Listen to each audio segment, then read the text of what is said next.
A student is petitioning to change the name of James Madison Memorial High School. Verona liberals are constantly trying to ruin the monuments of the Civil War. They changing names, taking down statues, and even banned the Confederate battle flag. And now they are targeting our founding fathers. One student is gathering signatures to change the name of her school, James Madison Memorial High School, Verona, Wisconsin. She says that the significance of this name in association with my school has a negative effect on Memorial's sick black students. The lack of representation I feel in this school makes me feel more than unsafe. Until now, the petition has more than 1,500 signatures. The petition on change.org notes, the fact that the American president owned over 100 slaves makes Maya Berry feel unsafe. She claims that the kids at the school called her the N-word many times and that they even threatened her with a lynching.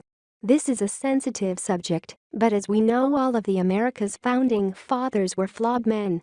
Many of them owned slaves, and there is no doubt that they were rogues. But that doesn't matter now. We owe them a debt of gratitude. As J. Cost writes, if I contract somebody to paint my house and I find out later that he is an adulterer, does that excuse me from paying what I owe? Of course not. By the same token, my debt for the painting does not oblige me to act as though he did not wrong his spouse. So it goes with the founders who owned slaves. We should appreciate them for their endeavors. For our lives are manifestly better because of their struggles, but honoring them does not require us to ignore or excuse their errors.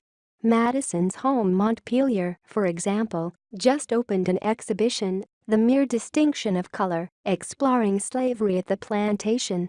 To erase America's history due to the fact that somebody doesn't like some parts of it is really upsetting. The liberals want to rewrite history, and that is just unacceptable. If you label America's founding fathers as villains, you can easily make the whole nation look that way. Wiping the founders from the public memory, moreover, endangers the perpetuation of our republic. They were no doubt flawed men, but they were flawed men who invented this system of government. If we wish to make the most of our government, we have to understand how it functions. That requires us to understand what these men thought and did. The decisions they made and the assumptions behind them reverberate through the generations into the present day. Public memorials are a way to keep us mindful of their continued influence, so that as we endeavor to understand civil society, we remember to look to them